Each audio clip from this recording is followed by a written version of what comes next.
সেঞ্চুরিকে যেন ছেলের হাতের মোয়া বানিয়ে ফেললেন সানজু স্যামসন। শেষ 5 ম্যাচের 3টিতেই হেলমেট খুলে উদযাপনের উপলক্ষ খুঁজে পেয়েছেন তিনি।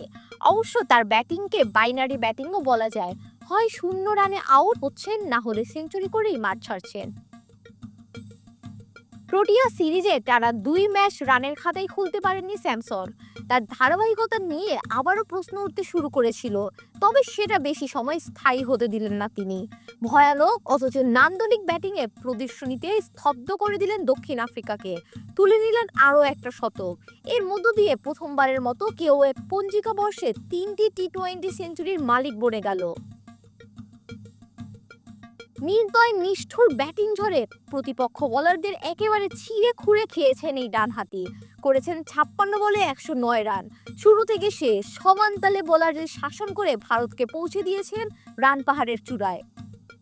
লেবুর সুঘ্রাণ আরো বেশি, ত্বকের যত্ন আরো বেশি, চলে আরো বেশি। আপনার পকেটে কি বিদেশি না বাংলাদেশি? এই ব্যাটার শুরু থেকেই ছিলেন আগ্রাসী। অভিষেক শর্মার সঙ্গে উদ্বোধনী জুটিতে পাওয়ার প্লে সর্বোচ্চ ব্যবহার করেছেন। তবে বাউন্ডারিতে ফিল্ডারের সংখ্যা বাড়ার সঙ্গে সঙ্গে আগ্রাসন বেড়েছে তার।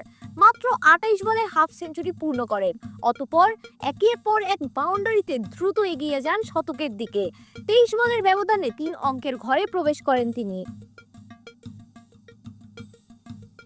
কিন্তু রোহিতের জুতোয় তিনি পা গলাতে পারবেন নাকি, সেটা নিয়ে সংশয় ছিল প্রায় সবার।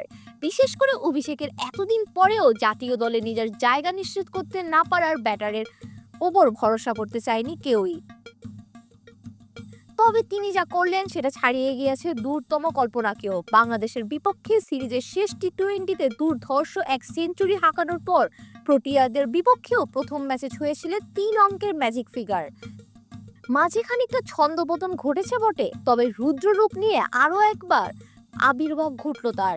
এবার আরও একটা সেঞ্চুরি। এই সেঞ্চুরির রথ থামবে কবে কে জানে। শাহানা পারভীন নূপুর, খেলা 71।